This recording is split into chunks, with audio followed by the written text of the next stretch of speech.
Hi, everybody. This is episode 13 of the Attitude Makeover Show. It's an absolute honor for me to welcome Dr. Aditya Sondhi on this episode of the Attitude Makeover Show. Dr. Sondhi is a senior advocate in the High Court and has also served as the additional Advocate General for the Karnataka government. This insightful conversation revolves around the major concepts of purpose and the continuous process of self-realization and scenario assessment. Drawing interesting parallels, Dr. Sondhi helps us understand the importance of not missing opportunities and challenges. He delves into the legal system which can build and reshape the socio-political fabric of our country. Talking about the bigger picture of years of experience and intuitive thinking, he talks about the need for reinvention to avoid predictability, ethical thresholds, and a life beyond the profession. You do not want to miss this treasure trove of insights. As always, it's been a delight making this show, and I hope you enjoy listening and tuning into it as well.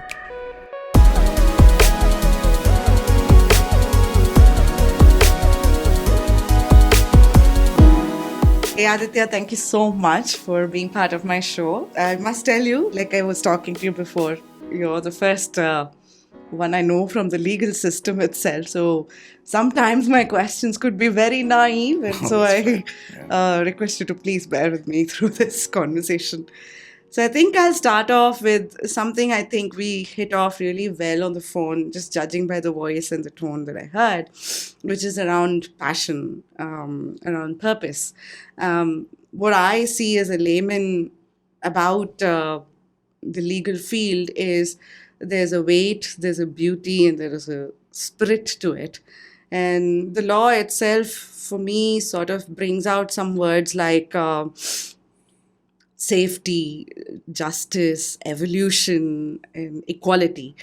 And I think with all of these, when you start, I feel you need to have a North Star, especially in your field, because it sort of guides you in terms of what client base you take, what value system you're going ahead with in your career, all of that.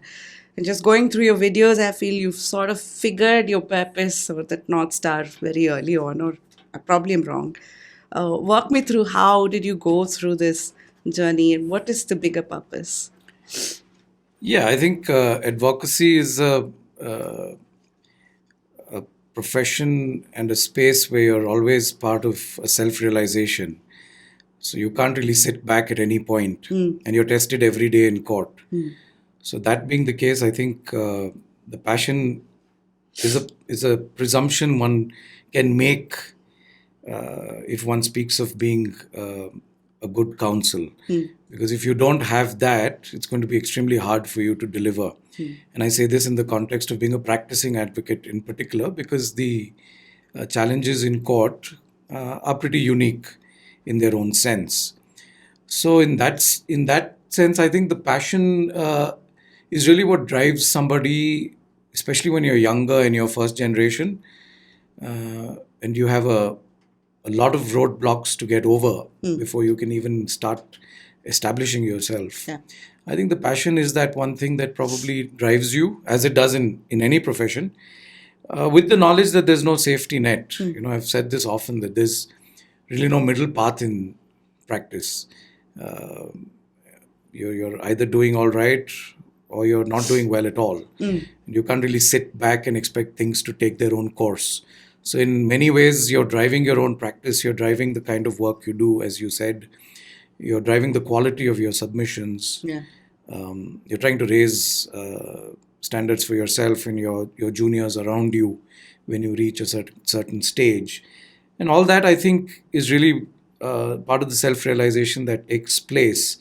Because you figure, and I figured this after 23 years of being at practice, that nobody can really rest on any laurels. Yeah.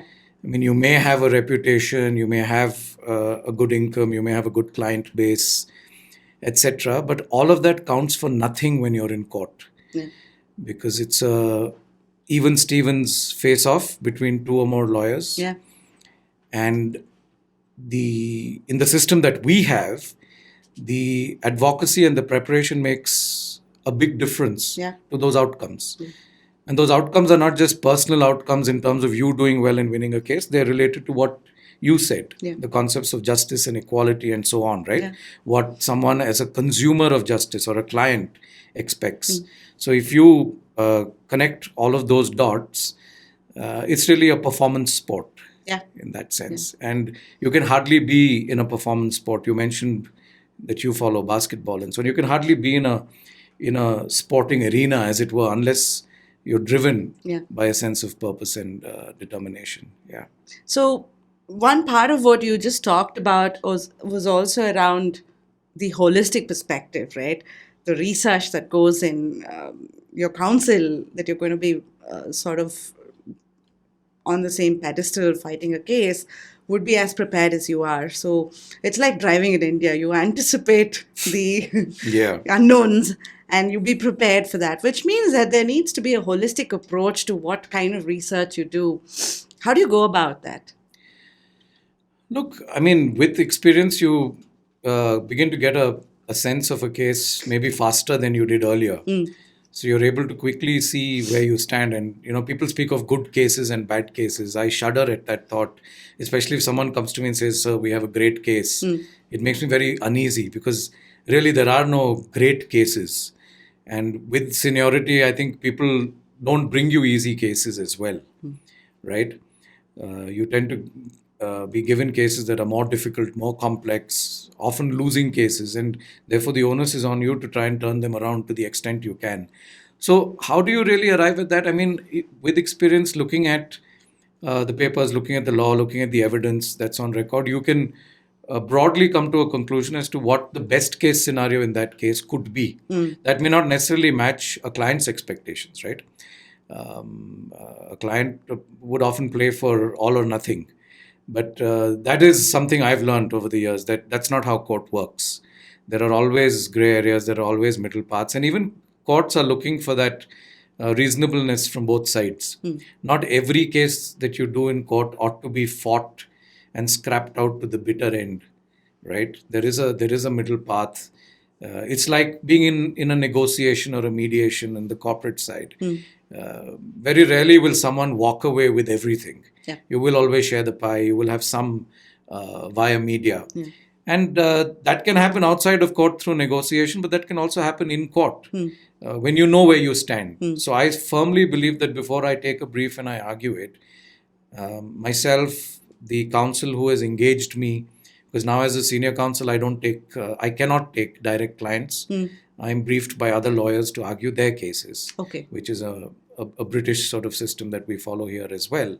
So I need to be very clear where I stand in the matter and how far I can go. And I think that needs to be communicated very clearly to the solicitor's firm that's briefing me, because they also need to have a reality check. And once you have that, then you begin to see the bigger picture more clearly. You feel less pressure because you're not playing for absolute victories always. You do, but you need to calibrate and know that there is a second limb or a third limb to your argument, and there are more than one outcomes possible. And if everyone is good with that, then very often in court, it's in that space that the results sort of emerge. So if I sort of draw a parallel, Aditya, to my world, when a holistic perspective could be, and irrespective of what you are, who you are in this world, a holistic perspective would be knowing your client base. What is the customer base like? It could be really what is the problem there that they're facing, and thereby what are alternatives that they've got, what is the value prop that we're bringing in, what kind of channels as well as partnerships needs to be there, costing, revenue. What's a holistic perspective when you take up a case to really look at what are various aspects that come together? I think a lot of these concepts are slightly alien to our profession. True. I think, at least for speaking for myself, it's important that you get your basic sort of value systems and your priorities clear early as a professional. What I mean by that is you determine what sort of matters you do. Okay. Right? you don't do cases that you don't see a competence or a comfort in. So, for instance, I don't do matrimonial law because I believe that is a species of law that requires a very different temperament and approach to other litigation. So, I was clear on that early.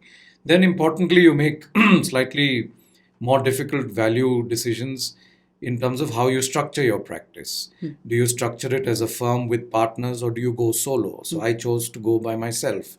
And Very early on, or? Completely, right from the start. Okay. It's not that I wasn't tempted, but as much as being part of a firm may have meant more money, more work, etc., I also think it would have in some way cloistered my freedom as a professional. True. And it's that sort of freedom of thought that's your trump card in court. Yeah. So I think those priorities need to be very quickly figured, which is a process of sort of self-reflection, that who are you actually as a person, what fits in, what sits well with you, what does not. And I think that process of decluttering, etc., creates that larger picture that you speak of. Yeah. I think many times people tend to mistake a larger picture with a larger canvas. More money, more work, I'll do everything, I'll go everywhere, I will be universal. Yeah. I mean, that's, in my opinion, spreading thin. The larger picture actually is minimalist. That's what my practice is like. Yeah. And that helps you. It's like a surgeon. There is a difference between a hospital and a surgeon, right? There's a certain expertise and professionalism that you expect from a surgeon. Yeah. Whereas there is a certain service element and infrastructure that you expect from a healthcare facility or a hospital. And you have to be clear early on as to which one you want to be. And so I think it's these concepts that make up the larger picture, and you reflect on them early, and you make those decisions early enough, and then you find that your picture is clear, and your larger picture is your larger picture. True. It may not be somebody else's. True. Yeah. But as a first-gen lawyer, and I remember very earlier in my career, there was this training wherein I learned that diversity is not just about gender and things like that, but it's also about upbringing, right? Like you're exposed to books at home, you're exposed to parents, both parents working. You already have a counselor of sorts for your career. Yeah. But you don't have that if you're not exposed to that. So I would think as a first-gen lawyer, you don't have that counselor. In that case, then how do you identify, okay, this is the path I'm going to take? Sure. I think you pivot as you go through your experiences, but you still have a starting point. How did you go about? Yeah, I think this links up with your first question, which was of passion and drive. And I think it's a blessing in disguise to be first gen, because then it's your cross to bear. Yeah. It's your decision to make, and you have to make it work. Yeah. You have no choice. There's no fallback. And I think that's a nice place to be in. It's what all startups, I think, grapple with as well. Yes, one wouldn't mind a mentor or a parent who can be a sounding board or even a counselor of some sort. But I think that can sometimes come with its own baggage. Expectation, a certain tradition, as it were. Yeah.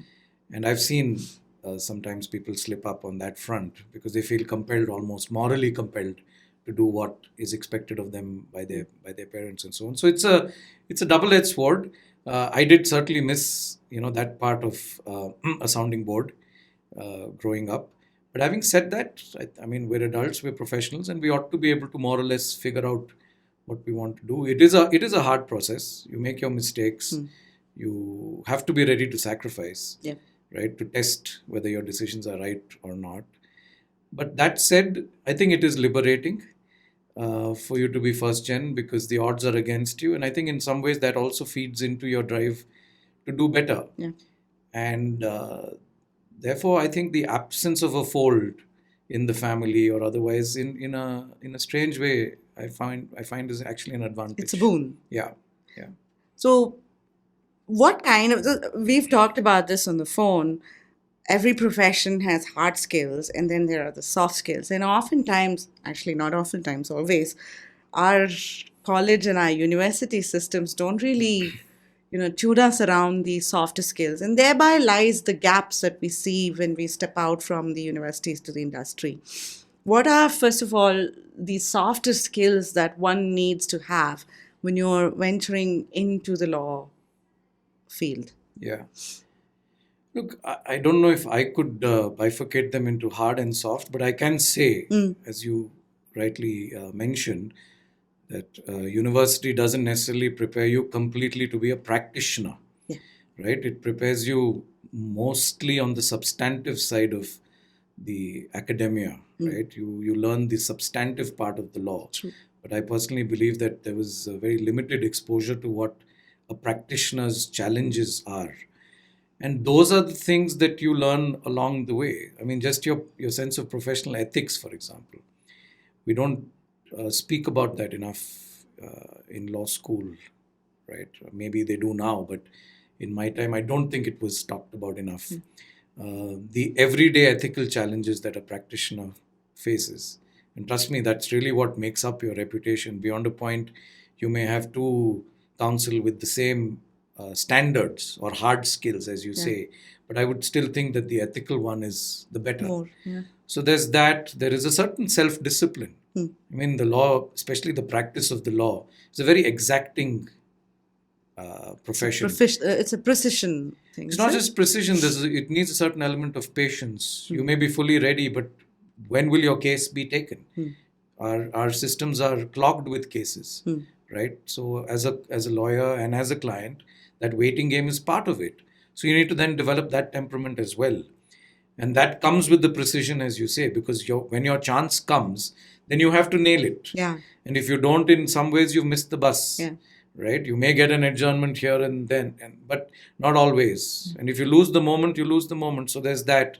There's a certain intuition. Just today, I was speaking to a junior lawyer, and we were discussing a case that we did, where we needed to basically make a concession at a particular point in the case, so as to actually come away with something. Right? Something I told you earlier. You may play for 100. Yeah. But if you can come away with a 60 or an 80, why not? True. And she was telling me that she was surprised with the timing, and she would have liked to have had that timing herself. And I said, that's an intuition. I don't take credit for it. It's something you just develop doing cases day in and day out. You begin to read judges, you read opponents, right? These are soft skills. True. These are not skills that university can really teach you. They can, but it needs a specialized curriculum, in my opinion. Absolutely. And even if that is taught, I don't think it can be learnt in university. Yeah. It can be an awareness. Be yeah, you have to practice it. I mean, that is the charm of it. Yes. A certain intuitive sense of what to say, how much to say, when to stop. How to read. How to read people. Yeah. And those are really the softer skills that you pick up. And that is, I think, the charm of the legal profession as well. That it's a very human profession. Your interface, and it's a public profession, right? Yeah. I mean, I made a comparison with a surgeon, but then a surgeon would practice in private. It's almost like a theater thing. It is a right? theater, yeah. But it's an unforgiving theater because you're being judged. Yes. You are judged in a theater as well, but here you're also liable for consequences. Absolutely. A play going wrong may be embarrassing to an actor or a director, but a case going wrong is not just about the lawyer. It's about a client who's expecting something. So there is that pressure, that ability to take the strain of being watched in public glare. We're now online. So in a funny way, more people are watching you, right? Folks can log in from across and watch you. So all of these, I think, make up those softer skills as they were, but mostly learned on the job. I think one of the things I just discovered, and I never thought of judgment being one of the things. I knew that failure would be something really impactful as a lawyer as you're going through your career, because every failure or a success sort of either is a pat on your back or a new lesson to learn. But how you deal with it is very important. But I never thought of judgment also being, another part of it. Course. But I think that's crucial because you're being judged. And how do you sort of get past that to, all right, this is me, this is my case, and move on? How do you go about? What are some learnings? Well, I mean, in terms of judgment, you also have a self-consciousness as you get a bit senior at the bar, you realize that people are watching you. They're watching you not just to judge your performance, as it were, but also to. I used to do that as a junior. Look up. So to human seniors nature, right? and to see someone to lead the way. Yeah. How does a good counsel deal with a tough situation? Right. How do you deal with a situation where you're slightly cornered? How do you deal with a situation where you're required to be upfront, even if there is a lacuna in your case, right? And these are the things your consciousness tells you that you're doing not just for your own case, but you're also doing for everyone else who's watching you. I know that if there are juniors watching me argue, they're going to expect me to do the right thing. And that's perhaps something that they will learn as well. If I don't do that, that is failure. Yeah. Right? You may win the case, but you've actually failed in a larger sense because you've conveyed the wrong message. You've perpetrated a practice that shouldn't have happened. And I think that awareness is an integral part of it. The other part of your question is how do you deal with failure per se? I don't mean to be philosophical, but I have realized over time that your definition of failure matters. I think a failure for a lawyer is a lack of preparation, a lack of effort, an inability to articulate their best case, an inability to sometimes stand up for a position that they believe in. Those are failures. Results are failures in a different way. They also hurt. I can't say no, they sting very badly, especially in cases where you've gauged a case and you felt that you had a reasonable best case, worst case scenario, and you still find that the case is not within that bracket. Those really sting. But I think by and large, if one knows what probable outcomes in a case are, and your effort matches those outcomes, you're okay. Where I really feel, and I try and feel that a lot less now because I try and compensate with my effort and preparation, where you really feel that, and I felt that growing up, is if I didn't stand up enough for the case. I didn't really maybe read enough. Maybe I was lazy. Maybe I missed a point. That's the beauty. We spoke of an open performance space. Sometimes your opponent will bring up a point you didn't think of. That's a failure. And I think consciously lawyers have to work towards a paradigm of over preparation. Yeah. Almost like a perfection. Yeah, I think so. I think so that it's perfection is a hard end goal in any sphere. But a certain completion where before you go to court, at least you are relaxed. Yeah. And that also links up to your performance in court, because if you're not relaxed, you're edgy, you will be shown up. Yeah. Either your body language will show it up, or your opponent will show it up, or two questions from the court will show that you don't know what's going on. So that's a great asset, that if you're prepared and relaxed, you're going to, I think, argue a case better. And secondly, I think that takes away the edge of outcomes in the case. Yeah. I think there are two connotations to failure that I sort of am taking back here. One is a good failure. You've put in the effort, and in spite of that, the result was a failure. So there is a learning. But the other part of it is a reflection of you as a personality. Sure. And that failure is something you need to sort of internalize, work on, and practice, and continuously perfect, in that skill. And I think that also ties up with what you asked me in terms of soft skills. Another very important soft skill, as it were, was anticipation.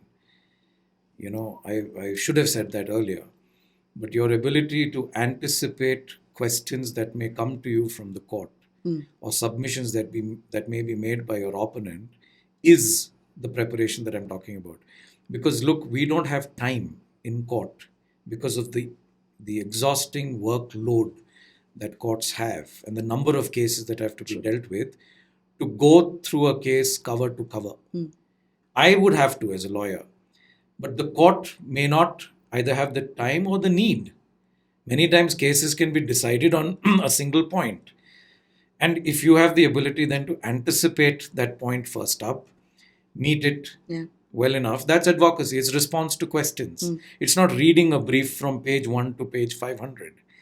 It's about knowing that it's actually page 276 that this case spins on. And if you see it and you anticipate that is how the court might see it, that's a case. But that is also then an advantage a second generation would have over a first generation because they have someone sort of guiding them around some of these things, right? No, I mean, maybe initially, certainly so, but beyond a point, I think it equalizes itself.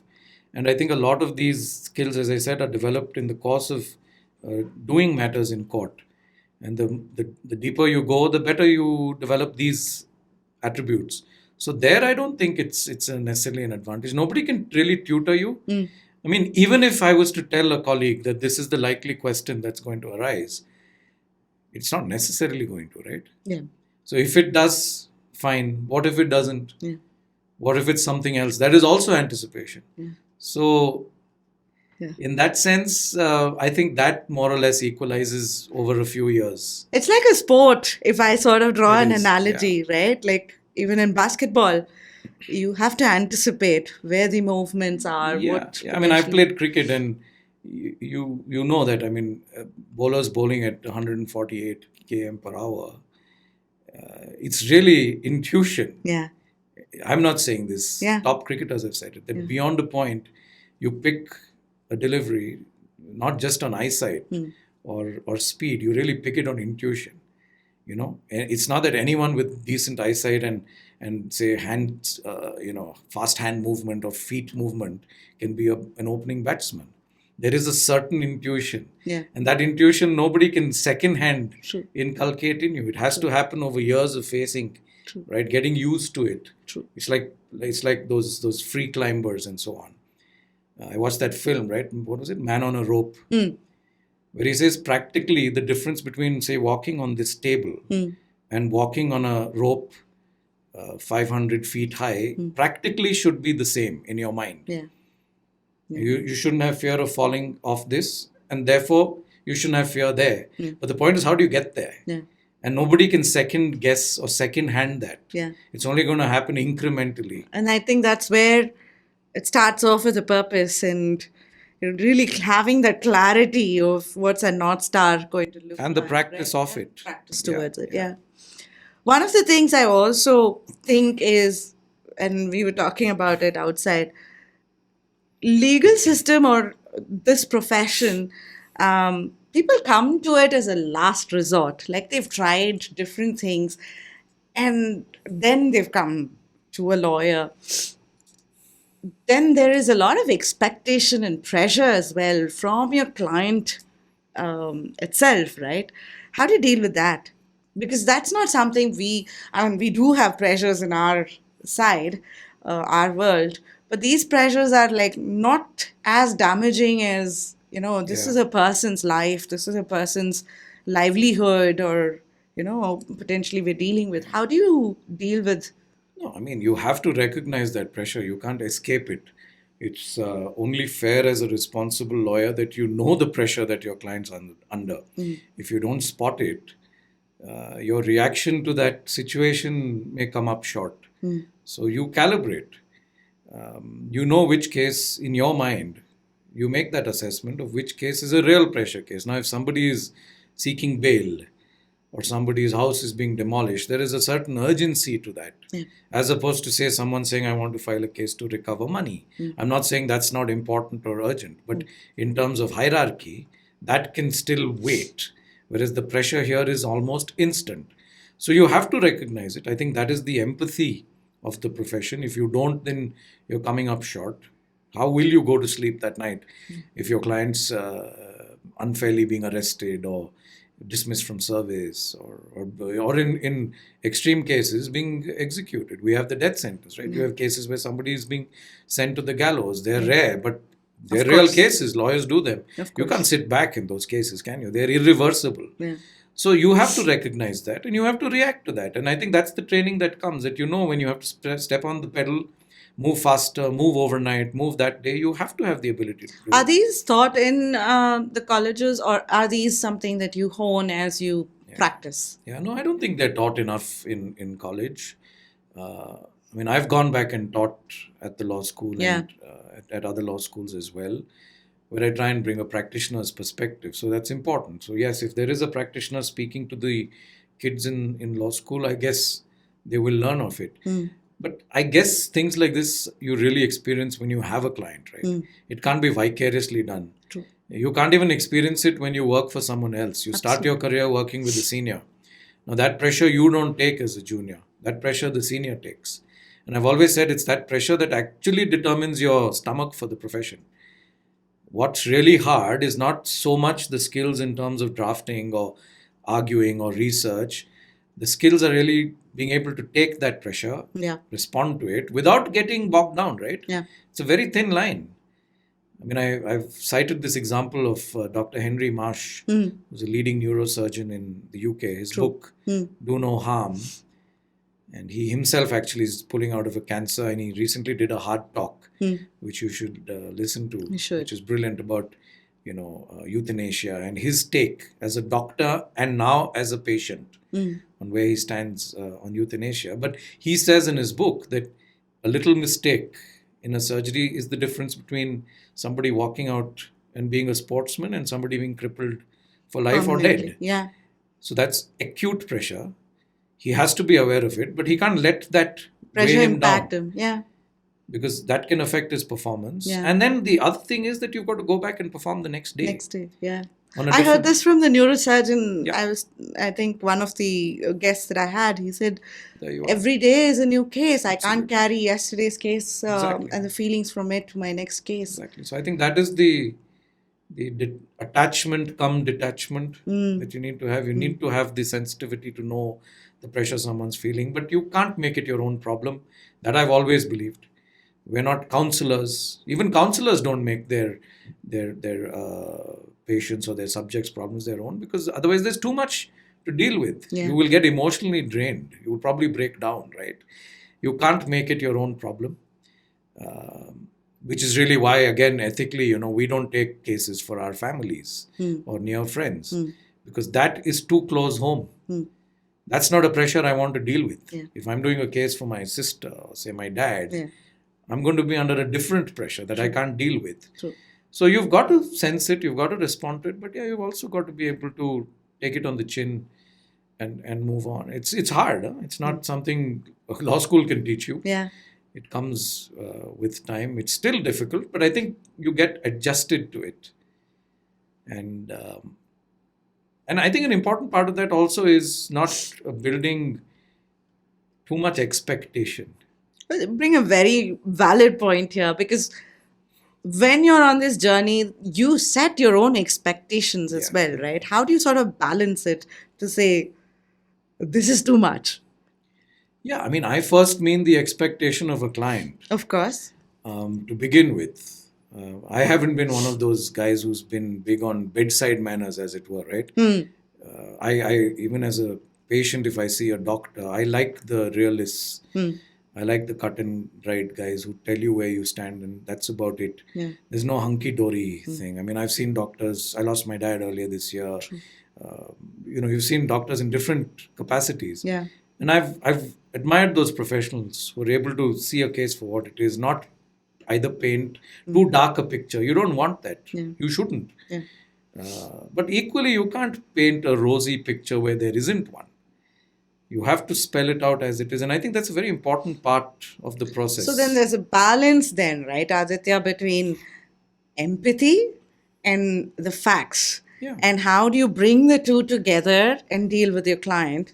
There's a very fine balance. So in addition to all the other skills that we talked about, is this, right? Yeah. That's a lot of soft skills we're talking about. But Sajanya, the thing with that is people realize that when you are realistic about your case, and then they're going to see you argue it as well, right?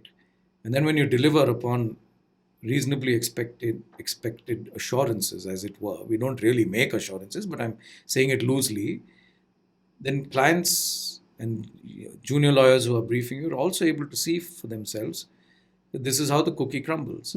I can talk big in my chamber and say, oh, it's a winning case, blah, blah. But then what happens to me in court? Yeah. Then there's disappointment all around, number one. Number two, what is your standing as a professional? That you seem to talk big in your office, but not quite so in court. Yeah. So I am very clear that the proof of the pudding is what happens in court. Yeah. It's not what you say. Yeah. It may be slightly self-assuring, it may be assuring for a client to hear that. But I don't belong to that school of thought, because it's not that somebody has come to me just to be counseled. They've come for an end result in court as well, right? And I have to be able to bridge that. Yeah. You're like the catalyst out there. Absolutely. Right? Yeah. Absolutely. Yeah. So, one of the things I'm also realizing, Aditya, is, and we've talked about this on the phone, is when you choose this path, either to work in a firm or run your own, you're almost an entrepreneur here. You're not almost, you are an entrepreneur.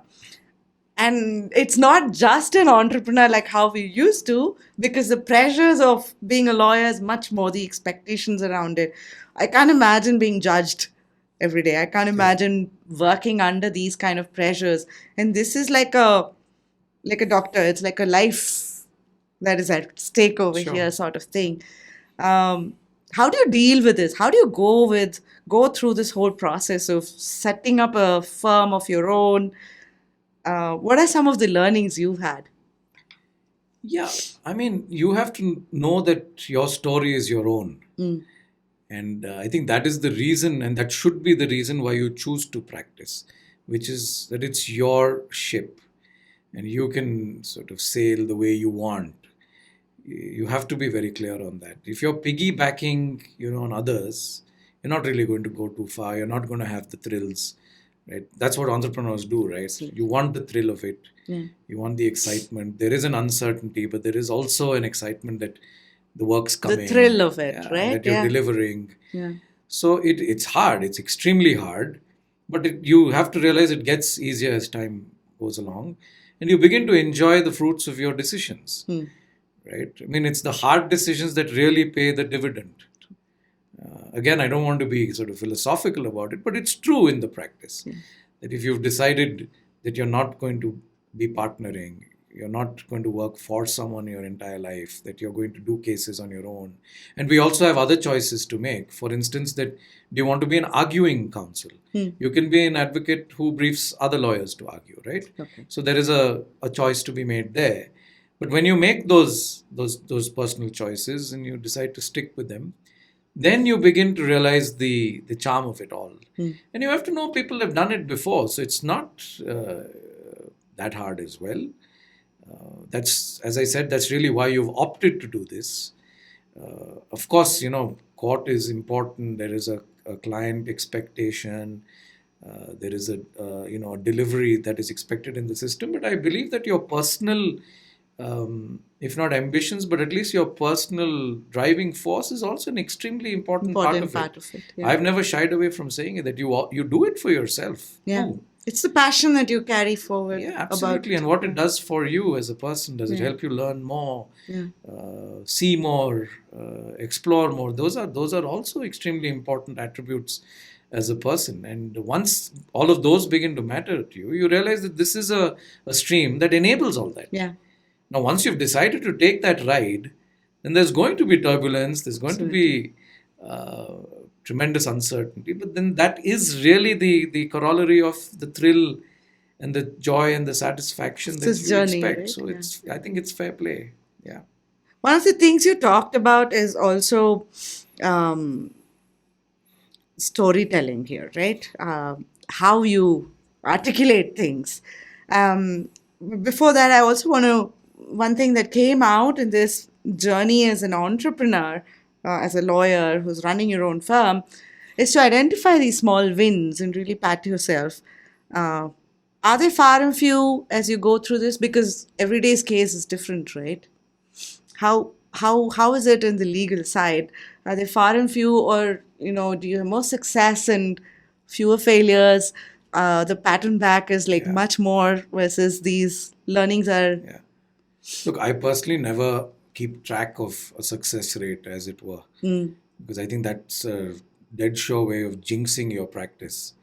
You can't assess your practice on how many cases you've done and how many cases you've won. But then how do you know, Aditya, that, okay, my firm is headed the right way? Because of the work you get, the recognition you get. You know how your peers at the bar respond to you. I think that's a great test. Yeah, peer recognition I think is probably the most difficult group to impress. Absolutely. And if they have time for you, they have a couple of good words to say about you, know that you're doing all right, how judges respond to you, how younger interns and young law students and young lawyers look up to you. I think those are very important facets of it. True. Of course, you enjoy your successes. I mean, that's why you do it. But success has, again, a different definition. I mean, not every case is decided finally every day. So those are complete wins, as it were. But there are interlocutory stages, right? So you can get an interim order, which is favorable to your client. That's a win. It's maybe not a final win, but it's still a win. And in fact, in the system that we're in, a lot of advocacy happens around interim orders. Yeah. Injunctions, temporary injunctions. You want to stay of a film, you want to stay of an IPO, somebody wants to stay of an AGM. You read about this every day. True. Those are all interlocutory orders. They're not even final judgments. You want to stay of a demolition. You want to stay on an IPR matter. Somebody's infringing a patent. Those are all interlocutory orders. Those are wins too, right? Yeah. And if you get those orders, it feels great. And I mean, I personally believe you ought to enjoy them. I don't think you should get carried away. You can't let an order or a win go to your head. It's not American corporate law that you're popping champagne and so on. I am very averse to that. I think you have to go back and get back to your business. You can't take your wins or your losses too seriously. They can mess you up. But in that moment, when you step out of court, you have a coffee with your juniors, you have a few laughs, you enjoy the outcome of an order, you enjoy brainstorming about what you did was right, which enabled that order. I think those are exactly the reasons. Indicators. Yeah. That's what you practice for. Yeah. This coupled with the whole process that you're talking about, and we talked about how patience is one of the skills that you need as a lawyer. Plus, we know the judiciary system and how long it takes. Must be hard, right? Because it really goes on. You don't know if what you've prepared for is really going to be pitched and talked about today. That's a lot of patience we're talking about, isn't it? See, I think the real patience is needed at the client's end. Because the client has one case typically. Until that case is taken up, the client is on tenterhooks. And you may not know when that will happen. For a lawyer, I don't think it's that extreme because you have cases every day. Right? It's not like you're waiting for one case. But even within that, there is a waiting game. You adjust to it. And I mean, you have to realize that you're part of the system. If there are delays, then there are delays because of us as well. If a lawyer is delaying a case, you can't pin the blame on the system or on the court. The buck stops with you in a sense. So you've got to also see if you're contributing to speeding up the system. You contributing not just to speed, but to efficiency. So it's also about then every preparation you're going through to speed up. That's one of the things that you also target or look at. Absolutely. I mean, why are we designated as senior counsel in the bar? You're designated not for nothing. There is an expectation of you that you're actually seen as an extension of the court. You're supposed to assist justice delivery, not just come argue and take off. And that puts another systemic, I won't say pressure, but a responsibility on you. I'm not expected to go to court to just seek adjournments. It's not good for me personally. It doesn't look good, but it's not good for the system as well. I mean, a judge can ask me, why are you here? You don't want that. So that is a different responsibility on you. That if somebody's briefed me today for a case tomorrow, it's my job to work backwards, get ready, and make sure I'm able to argue it tomorrow. Right? Because I can't be contributing then to any tardiness in the system. So that's part of it. So as much as you learn the patience of waiting for your case, but then you also realize that you can do things in your hands to speed it up, to get cases heard faster. If you're ready, if you show that readiness, why will the court not hear you?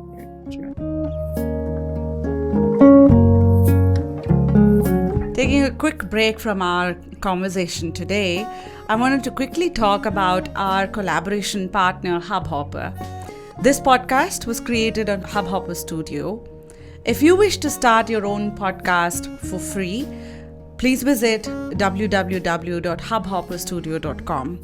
Hubhopper is India's leading podcast creation platform. Start your podcast with Hubhopper Studio and get your voice heard across platforms like Spotify, Ghana, Google Podcasts, Wink Music, and many more.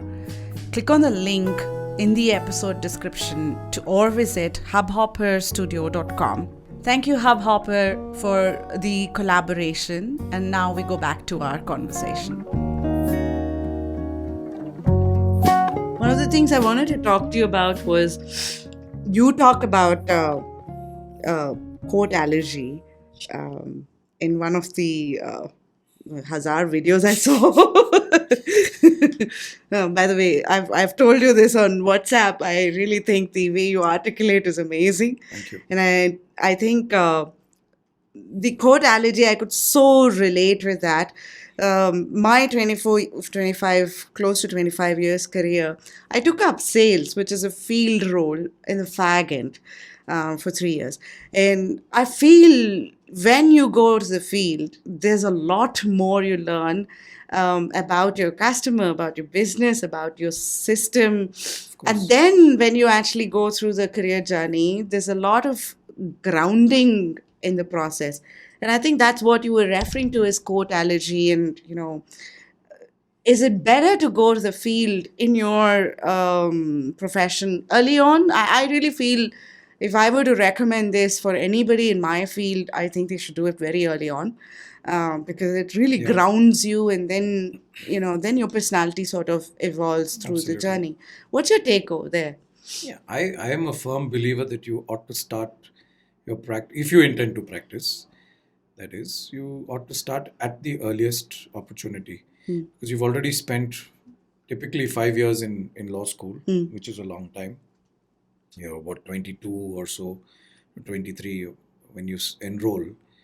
And that is a good time to start. It not just grounds you, it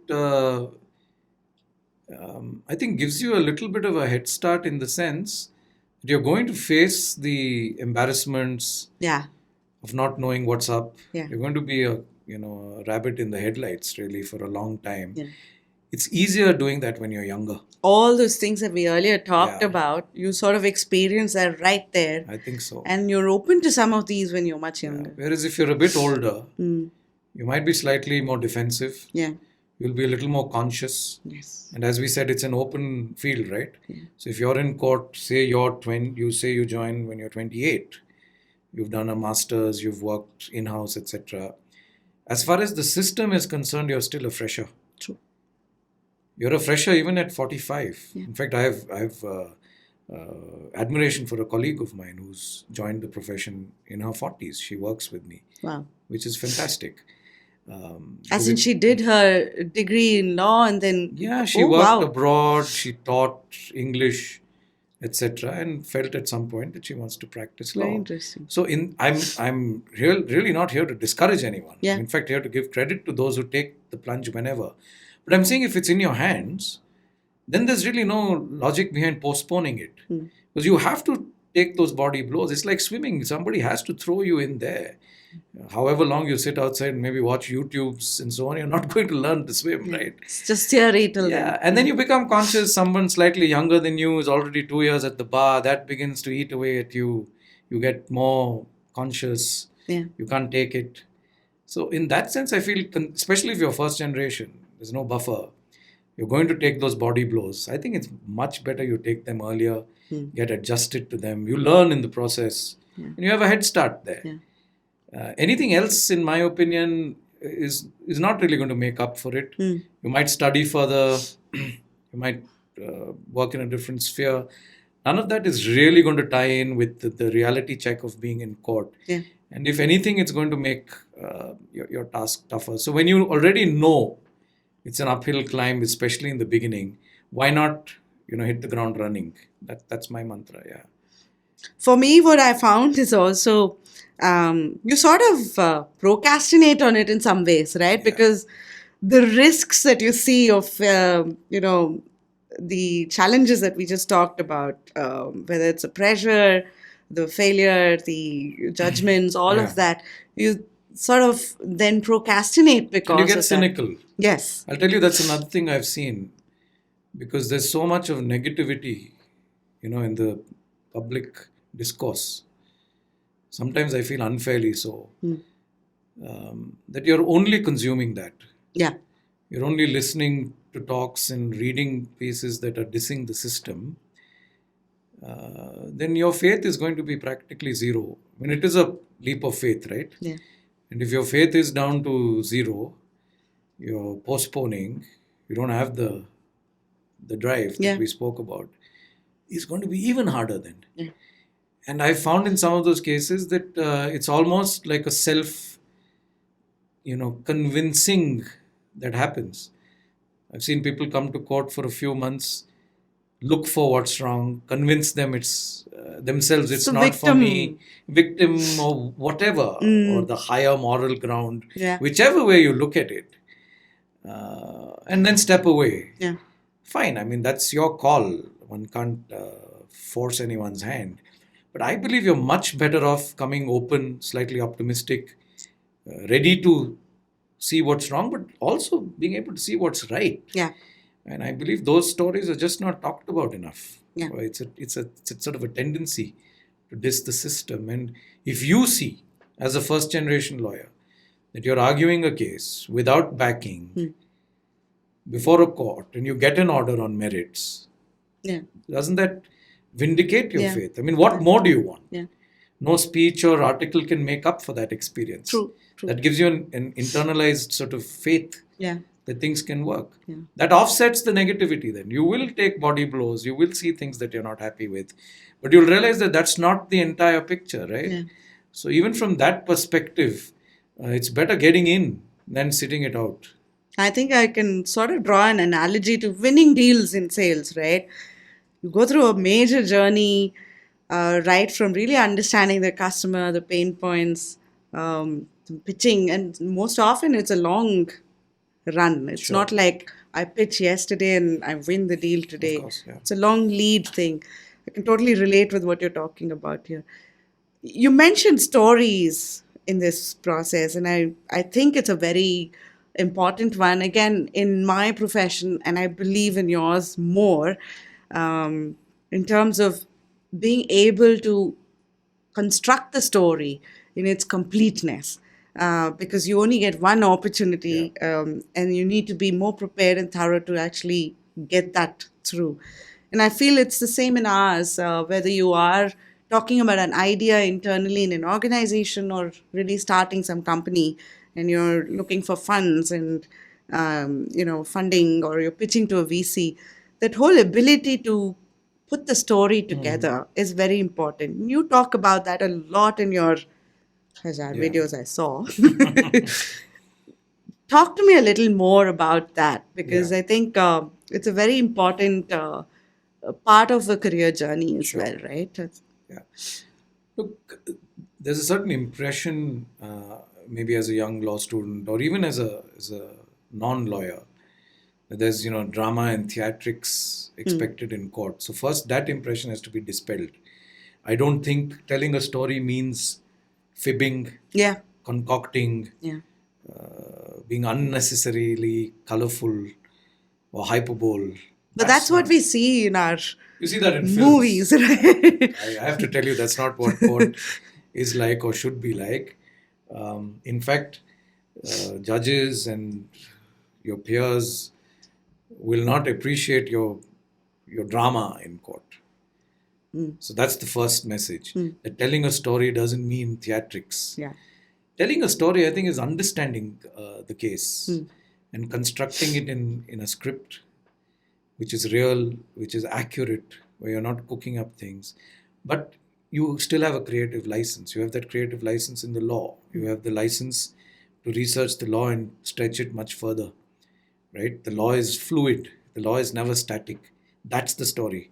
How do you take what looks like a straightforward or a simple legal issue and find nuance in it, develop it, let your research go far more lateral, refer to sometimes books, refer to literature, refer to history, refer to authorities from other countries.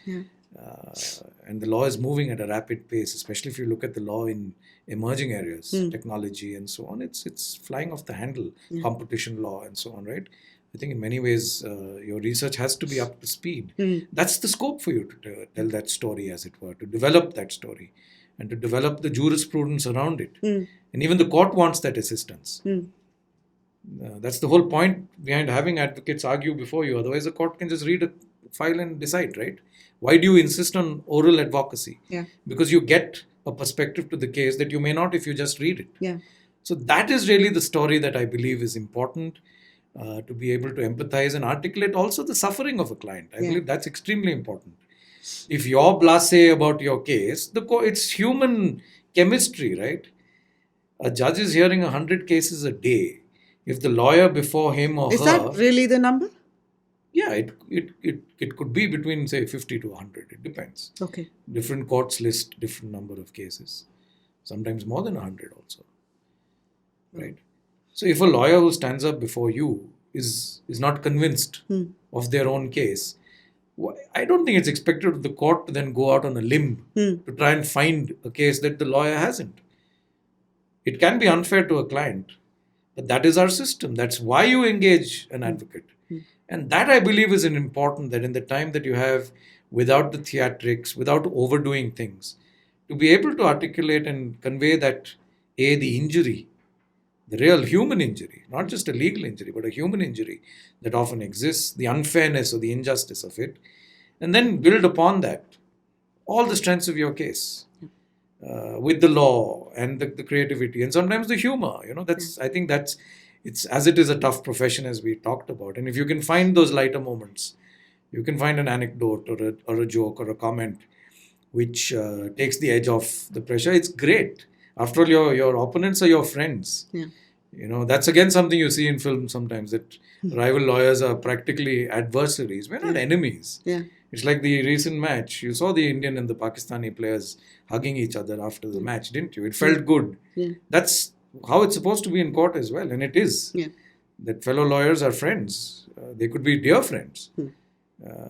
You forget your friendship when you're in court. But that doesn't mean you compromise it or risk it. You still play fair. You don't get personal. That's all part of the story, actually, if you ask me. It's your style, as it were. And it's your signature as a counsel. And that's really what I mean by... But do you eventually sort of get predictable in your signature? Or do you have to constantly reinvent your style in this process? Because you're talking about arguments and the counsel sort of knowing... So it's not just your facts, right? It's about how you research. And if I know this is Aditya, he's going to cover these aspects, but these are loopholes, then I know how to handle this. So you almost have to sort of change have a surprise element. Right. No, I think that's a great question. I mean, there are counsels who can get predictable. If you get predictable, you make your opponent's job easier because they know what's coming. I think you should have an X factor in every case, ideally, something that you think the other side may not have thought of. Then that becomes your signature. That anything can happen with this guy. It's like poker. The way I'm drawing an analogy here is like poker, right? Like it is. Yeah, absolutely. So it's good to have the odd trump card or the secret card up your sleeve. Nothing wrong in it, as long as it's within the realm of things. If you get predictable, then that's a personal disappointment. If someone said I'm predictable as a counsel, I would be disappointed to hear that. That means I'm not doing enough. I'm not thinking enough about the case or thinking laterally. I'm just going through the motions. I think that's an important thing. We all have to reflect on it. You should not be predictable. You can't be, run amok. Because cases have their squares. Let's be clear on that. Again, you see this in films where suddenly there's a witness who's plucked out of thin air. That's not how it works. There's a certain transparency and natural justice to the system. Your opponent has to know what your case is broadly, which is why you file it in writing and you exchange it. So that's the square. So it's something that you already have when you're preparing. It doesn't come when you're putting your case out there saying, hey, I have something No, else. no. Okay. The case begins with a written brief. So that is really the square within which it falls. But I think the beauty of it is it's a broad canvas. You can go anywhere within that canvas. It's a game of chess, right? It's still 64 squares. You know it can't be 65. But within 64, you can make your moves. Yeah. And I think that's something one has to understand. Sometimes people get carried away and think that being, exuberant in court means going outside that box completely. That will actually backfire because then judges will not take you seriously. They'll think you're a loose cannon. Yeah. You can't be arguing points you've not pleaded. You can't be raising facts that you haven't put the other side on notice to. You can't be saying things that are basically not in your file. The law you can develop, but evidence, facts, lists of witnesses, documents, etc. are more or less set in stone.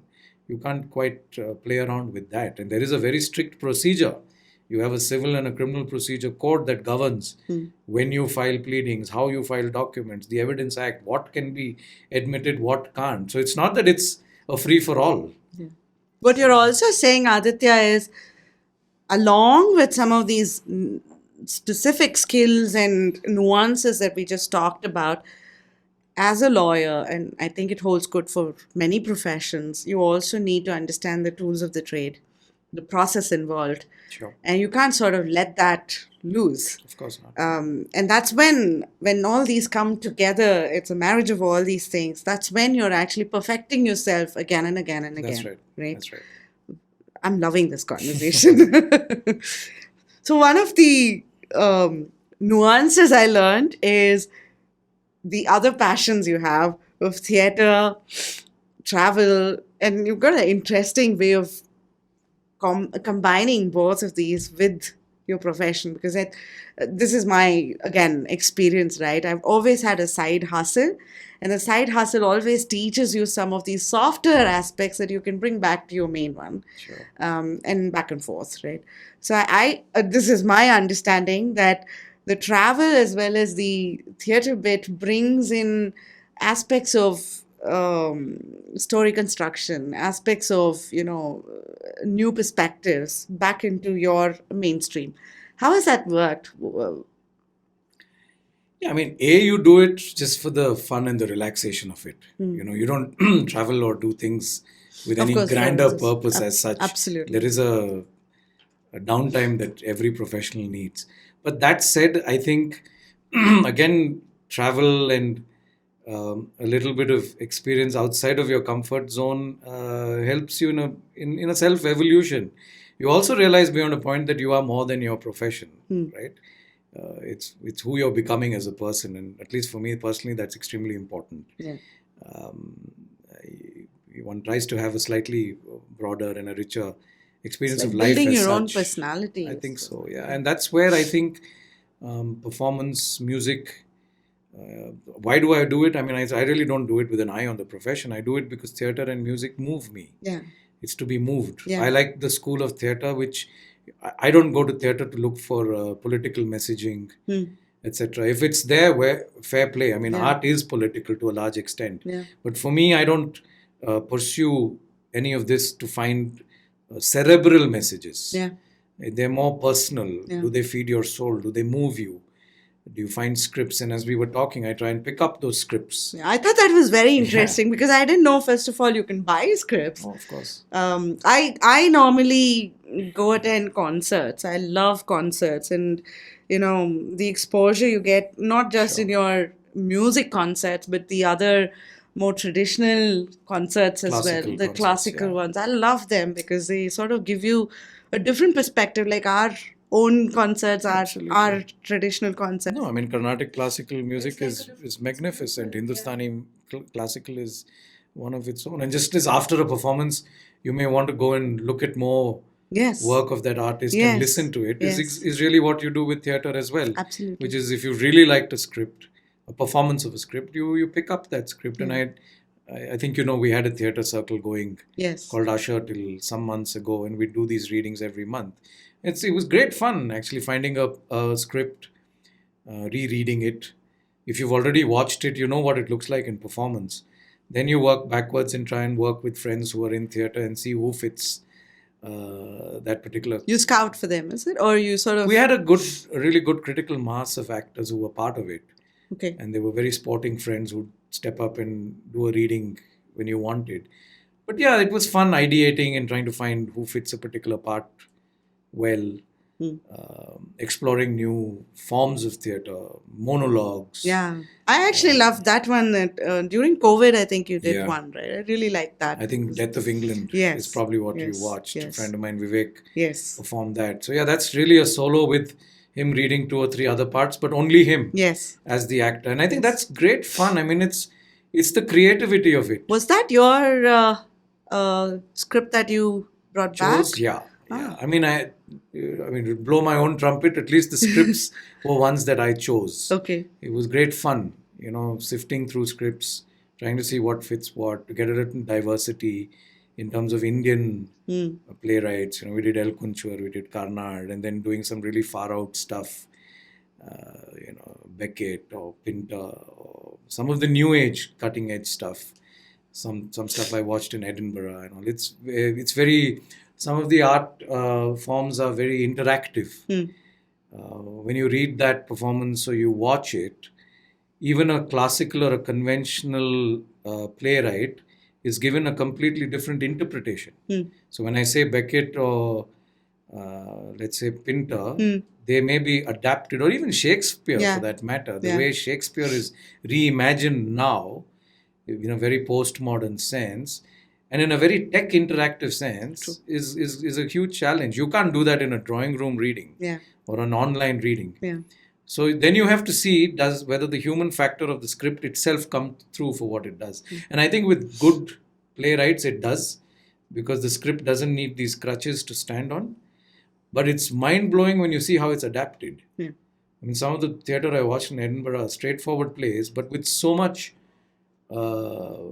visual tech, music, even virtual reality thrown in, that the mind boggles. And it actually makes you curious and think differently as well, right? And scripts in other languages. I watched a play when I was in Paris a couple of years ago, a French play. I didn't understand a word, but in a way I understood it all. Because there's a certain human language there that's coming through.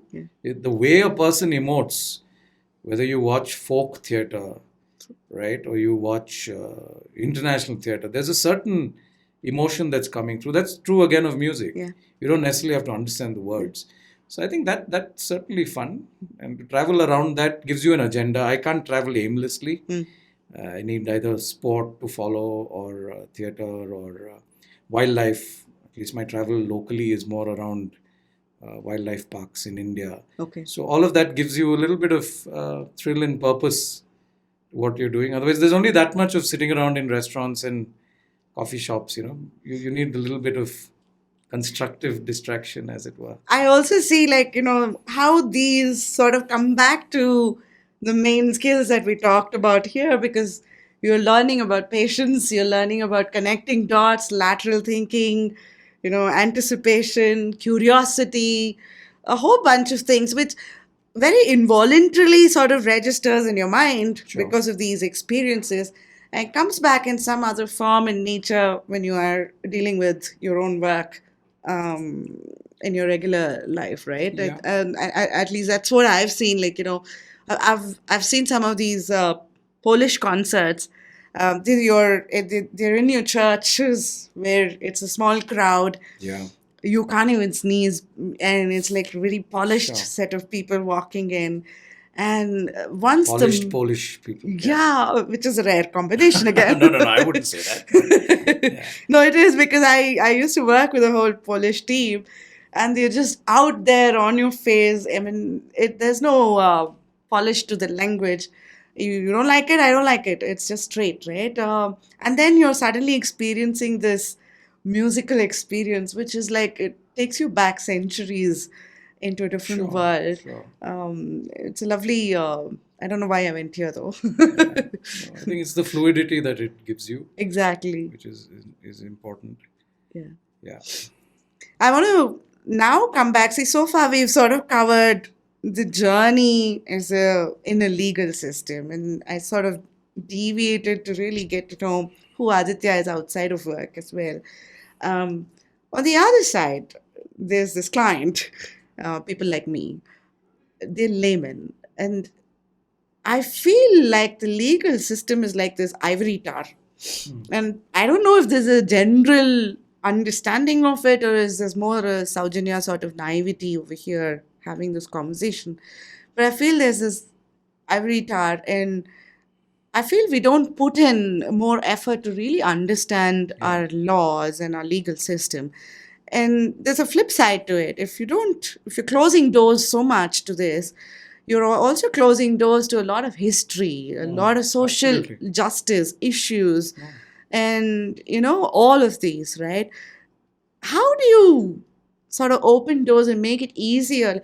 The medical system has another problem, which is like everything is out there. So before I come and meet a doctor, I already know 15 diseases I potentially could have and 10 other meds that could treat this. So that's an other extreme. But this seems to be on this Though side you'll of find the... a lot of casual advice online, even with the law now. Yes. I think that's dangerous, Yes. both for the legal and the medical professions, Yeah. because you're self-medicating, as it were. You're hyperventing. You're swinging between having a flu and having a terminal disease. You have to give the system that much respect to say that professionals within the system do understand. It is rocket science in that sense.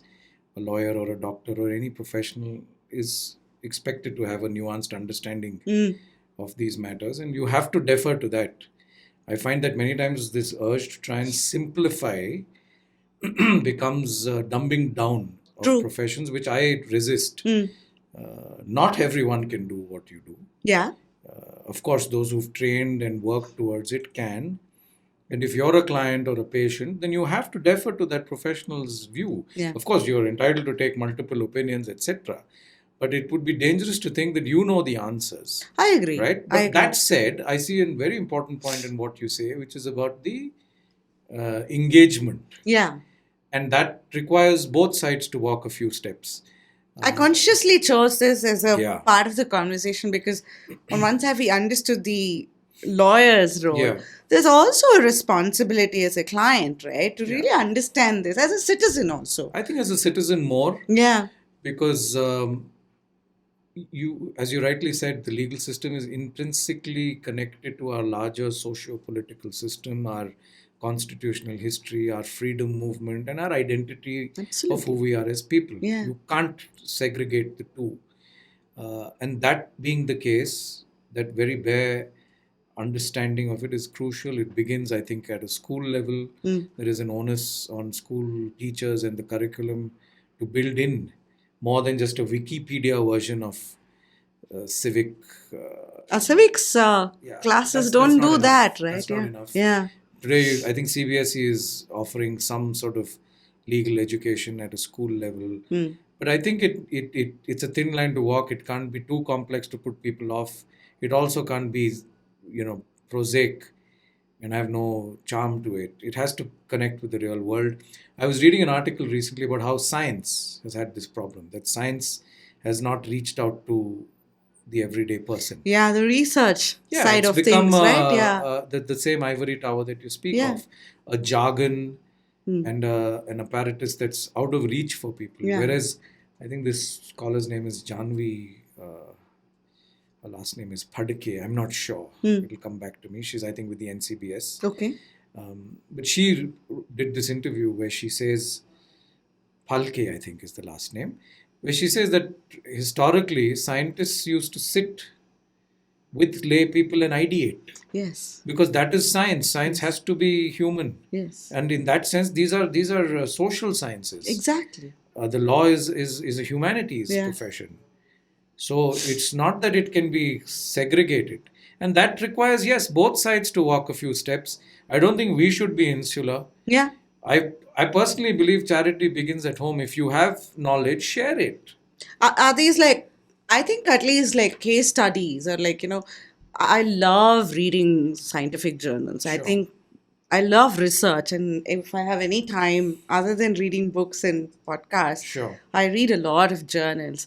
And the journals, when you actually read through them, these scientific journals, unless you have an interest in something like that, they put you to sleep, They could. right? Similarly, here, how do you simplify this for a layman, like a common man?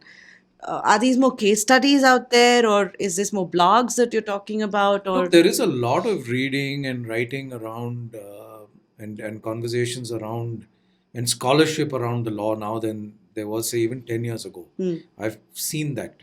I think people are writing and talking about the legal system a lot more, which is good. Sometimes it's not very healthy, it gets a bit toxic. Yeah.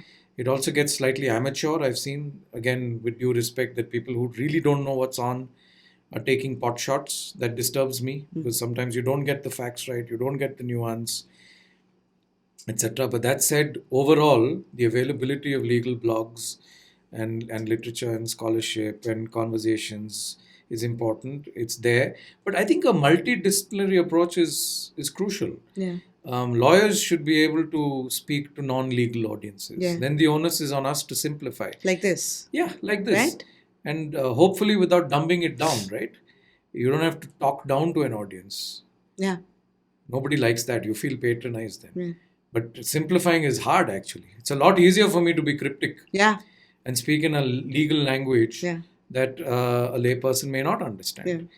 But I think that's best reserved for court. And even in court, I believe that advocacy, again, is about simplification. Yeah. It's about every case is complex. Your job is in that window of the few minutes you have to crystallize it, yeah, right? Yeah. And present it to the court, the story that we talked about, to be simple enough for a trained legal mind to see what it is. Yeah. You don't have to show off Yeah. or obfuscate Yeah. or complicate, right? I think those are personal failings. That's either arrogance or insecurity. You try and Ego. Yeah, I think so. So there, it's important. I think things like this conversation, they do bridge that gap. And there is an onus on both sides. I also wish that people who look at the law would also not brush it aside sometimes, either by saying it has nothing to do with me, or saying, oh, it's all complex, or it's too slow. These binaries don't work. Nothing's too complex. Nothing is too slow for you to not engage. You can simplify. You can find the positivity. You can calibrate. Sometimes I see stories about how cases in court take. There was an article that said cases in the Karnataka take 5 years to be disposed. Now, there's an inherent flaw in that report, in my opinion, because it's clubbing apples and oranges. There are some cases which require more detailed study, more evidence. They've been through one round of litigation. They may take 6-7 years. There are writs which sometimes are decided in days. Now, if you lump them and arrive at a mean and say it takes 4 years or 5 years, a reader of that article is going to say, oh, something is wrong with this system. I can't fault the reader. Then I think there is a fault in the research methodology. Whereas if you compartmentalize that, I'm sure a reader can make that nuance and say, a certain category of cases take too long. Yeah. Let's try and understand why that is. Yeah. But let's also appreciate that there is a certain category of cases, and writs, by the way, are the cases that deal with fundamental rights and constitutional rights more than maybe a civil or a criminal case, in a sense. And if those cases, as a separate class, are moving much faster, that is a credit to the system. True. Now, this nuance has to be conveyed. I can't expect a lay reader to know that. It's my job then, if someone asks me, Yes. to say it Yes. without being defensive or running away from the realities of what needs improvement. And that's where I think a certain honesty in engagement comes in. If you're telling the story, then tell it sincerely, And equally, I think people should read it with an open mind. If you read it with prejudice, it But won't take that's anywhere. also where I think, to your point, the multidisciplinary part comes in. Because if I'm a journalist and I'm sort of writing about a judgment, and a lot of us read about judgments more Yeah. than your regular Sure. court cases, how do I demystify the whole thing? And how do I keep it honest and be fair to the whole system as well? I feel Yeah. that partnership, to our earlier picture of holistic view. Correct. There's a partnership there across disciplines, and we need to build that. Is that what you're saying? That is what I'm saying. And I'm also saying that often the system is judged on end results. People want the bottom line. They want to know what happened in a case. What was the net outcome? Was it allowed or dismissed? What was the result? Who won? Who lost? But actually, the truth is somewhere else. It's in between. Yeah. It's what happened in the process. What was the case all about? What were the facts, etc. And unless you understand that, the results mean nothing. And the problem with that is, especially if you're online, the moment that is reported, you will have 100 toxic comments saying it's because this judge heard it or it's because this lawyer heard it. You don't even know what's happened. You don't know what the case was about. And that is not that I pay much attention to it, but the question you've asked me, all of that feeds a prejudice. Yeah. And therefore there is all the more need for a slightly more responsible, friendly even platform for these systems to be understood. If that happens, then people begin to see a slightly softer side, the real side of things, and it becomes anecdotal also. Yeah. And I think that's extremely important. Otherwise, it's a dangerous thing because, dissing the system is all very well. Yeah. But it's the system we have. And unless that's constructive criticism and we're making the legal system better, where are we headed? Yeah. What alternatives are we speaking of? It's our fundamentals of our country I think itself, so. right? I think so. The constitutional system that we're in and the legal judicial system are very, very closely related. So there, Aditya, if you actually look at technology, it sort of disrupted a lot of industries, and it also brings a lot of transparency. And you talked about that earlier, whether it is the TV screening, live screening of your cases. But there's very little disruption beyond that's happening in the legal world in India, right? Yeah. Are you seeing a future around technology and AI and others coming in to really change the way, the pace, bringing in agility, transparency? See, that's a delicate question because as much as there is a need to disrupt, there is a need to make sure you don't destroy. And I'm seeing a lot of folks getting carried away with technology. They think that AI can substitute decision making. I was just reading an article on metaverse and how that's going to thin your reality and your digital life. Yeah, it's almost like a parallel digital universe. Parallel and maybe predominant. Absolutely. Which for me is a frightening thought. It's scary. Because if we're talking here about being more human and humanizing, I'm not so sure the digital version of me is going to be that. But that's my worry as well, right? Like, I agree with you, first of all, because those are really pertinent issues that we need to be talking about. But also, if you look at this side, it's like the legal system is so behind in terms of adopting technology that if you don't catch up, it's the common person. I agree, and which is where I think the example of video conferencing is a case study of how things went right. Now, we've done what we might have done in 20 years, in 2 years. When I say we, I don't mean me. I mean the credit is to the administrator, to the chief justices and the judges and the registrars who implemented this. Otherwise, we've been speaking of video conference hearings for a long time. I don't know how many years it might have taken. But COVID left you with no choice because courts couldn't come to a standstill. They did in between. For a month or two, other than extreme urgency cases, nothing was being heard. And you figured that it can't go on that way. So what was the other option, which was to disrupt? Quickly, And today VC hearings have become customary. So do you, as a result of this, and COVID has really triggered it. It's like paced off a lot of industries like this. So do you see this transformation sort of hitting a high speed? I can already see the transformation because we moved to a hybrid model. Today you can argue a case physically or virtually. For the longest time in some courts you could only argue virtually. So you had no choice but to adapt. It had an efficiency to it. There was a cost saving to it because you wouldn't have to travel, etc., etc. But I was also skeptical of it because when I've spent this last hour telling you about how it's a performance sport, it's about a human interaction, I have to say that a VC does not have the same effect. the same conversation we're having, if we had it online, I think would be missing something. Yeah.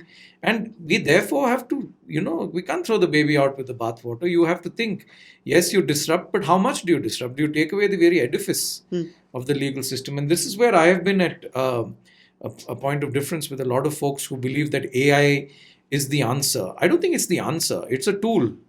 How far it enables it has to be looked at very carefully. My perspective is, I don't know if AI can supplement all these human aspects. Probably eventually, years later. But I think the first step would be to really automate some of these. Absolutely. And really pace up the 100%. bring in agility and actually, to the system. Saujanya, it's happened. Today, you can log into the website of a high court and see which case is at what stage, who the parties are, what are the orders passed, what happened in the trial court, are there documents filed, not filed, etc. You can even file online. There are e-filings. You can pay your court fees online, etc. So it's in that sense migrated to a large extent. Then it's just awareness from people like and a certain better efficiency in the technology, which is bound to take time because it's across states, it's across districts, etc. And you also have to give time to people to catch up. Yeah. A district lawyer may not have the infrastructure to match up to this. If you're speaking of justice, etc., let it be fair. It can't be a domain of those who can afford it. Yeah. Number one. Number two, you can't outsource the human function. Absolutely. And I've been hearing these conversations and I have very openly expressed that can't happen. You can't now. I've heard of software reading files for judges, for example. I'm uncomfortable with it because I think it undermines the role of a judge and an advocate. And software can be manipulated to read parts that the AI wants to read. And if that happens, it actually can be very, very dangerous. It's not just disruptive. It can be disturbing. It can be destructive to the system. And that is my concern because at the heart of everything we're saying is a human discretion and an element of justice. That can't be automated. And that actually has to be preserved. And that's how it's been for centuries. So just because you have technology now doesn't mean we've changed our grain. Yeah. And I firmly believe in that school of thought. I think what you're also saying is when we're talking about technology really coming into the legal system, you need to understand this system and certain pertinent nuances that are very local to this system. This is something I said at a conference recently, which was on a conference on tech and law, which is where I said there are certain core elements and non-core elements in the system.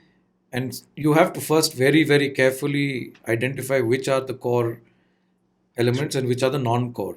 And your experimentation with technology in the non-core can go as far as you like, which is how can I file faster? How can I get an order copy faster? How can I get a case listed faster? How can a court be informed that a case has been pending too long, etc., etc., etc. That's the non-core in a sense. But the core is how do I argue a case? How does a court digest that case? How does the court apply its mind and pass an order? That that needs lesser technology. That can also be fast-tracked with technology. A VC is an example. A core function is happening online. True. So it's enabling us a research. When I joined the profession, I would look at a physical library. Today I can research online. Yes. It's an efficiency. That's also a core function. But am I mortgaging my mind to a bot and letting someone else? Then how am I any different? Then it's like going on Google and saying, I have a cough. What is it? And getting 50 answers. Why? Where is the expertise? Where is the discretion? And that's something I resist. I think professionals have to fight hard to keep that core skill with them. Yeah. Otherwise, the system will become unrecognizable, I think. But it's very, for me, I of course, I found the previous part of the conversation very interesting as well. But I can totally see some aspects of the future that you're talking about, which is, where can innovation happen for the legal system? If someone's really thinking of starting something on the legal side with technology, you really need to understand the system first. Absolutely. And people are doing it. Yeah. There's a lot of conversation around law and technology, and people are doing it, and credit to them. My only point is that has to happen with the collaboration of people within the system. That's not to say you're guarding your turf or something. Yeah. It's to say that there is an element that there's an expertise that both of you bring. Yeah. And you And have I think that's the whole challenge with transformation using technology, right, Aditya? It's about, we call it culture, but at the crux of it is how do you onboard the subject matter expertise that you have to the technology expertise that I would come with, and then together work on a solution that's viable for you, which could really make matters easier and agile for you.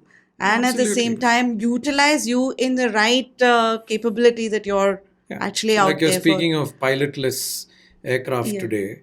Yeah, I mean, it's not far before that happens. But what is your comfort with Absolutely. it? And it's not your or my comfort alone. Yeah. It's also the comfort of somebody within the system who flies. I'd like to hear a pilot's perspective on it. Yeah. Of course, it can make a pilot redundant, or a pilot may find it more efficient if he or she is sitting at home and controlling a flight. I don't know. There are nuances here. I don't know if I'll sit in a flight. So that's the question. Right? So no, then will you then go to a court where the case is not being decided? That's why I said there is a line there, Precisely. and you need to know where that line is. And it's extremely important that you get the perspective of people who are dealing with it. Yeah.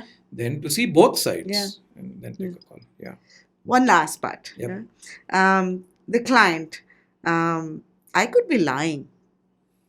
Right? When I come to you, I could be totally lying. And considering you're going to start doing your research and building case gradually, when do you say no? I mean, of course, in the beginning itself, sometimes ethically you see that no, this is not going to happen.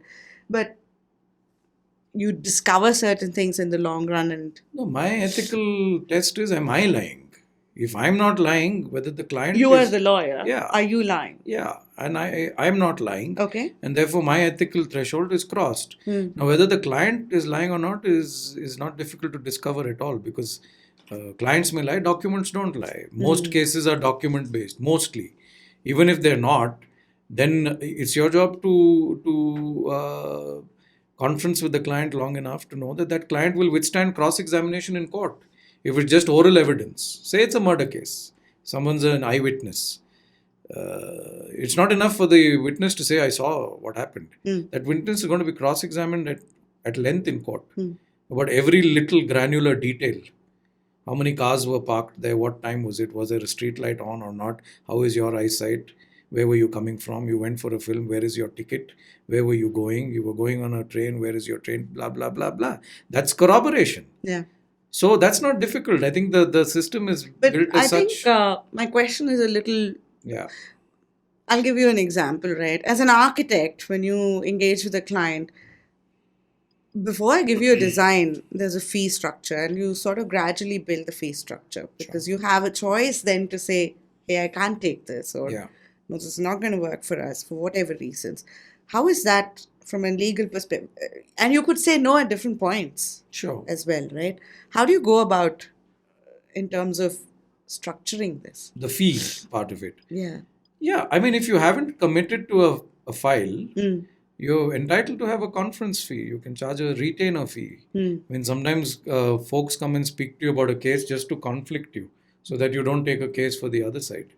That happens a lot. Really? Yeah. So you've got to beware there also that you don't get played. So that's where lawyers charge a certain retainer and a conference fee. So you almost see the jugaad of India out there, right? There is jugaad that happens. I can't say no, and you've got to be careful. Sometimes clients are smarter or think they're smarter than you, and you've got to be on your toes. Yeah. I've seen all sorts of clients in my career. Those who just completely come and leave their lives to you, and those who think they can dictate to you, right? There are two extremes, and how you manage them is your problem. So yeah, in terms of billing, it's not difficult. It's only fair that a professional's time is paid for. If you're also not sure that you're taking a case, you must be upfront and articulate. It's not fair to jettison clients midstream unless there is a trigger for it. If there is a trigger, it's a different matter. But otherwise, if you've taken it, by and large, you should see it through. Then your fee structure pads in the entire process. Yeah. So there are horses for courses, and that's not so difficult. Aditya, it's been a pleasure and a delight. I hope, can I be your friend? Of course. My pleasure too, Sajana. Thank you. Thank you so much. Thanks It's very been a much. lovely conversation. I I hope enjoyed my audience, I think I learned a lot. And I hope the audience also loved it. Thank you so much. Thanks Aditya. for having me. Thank you.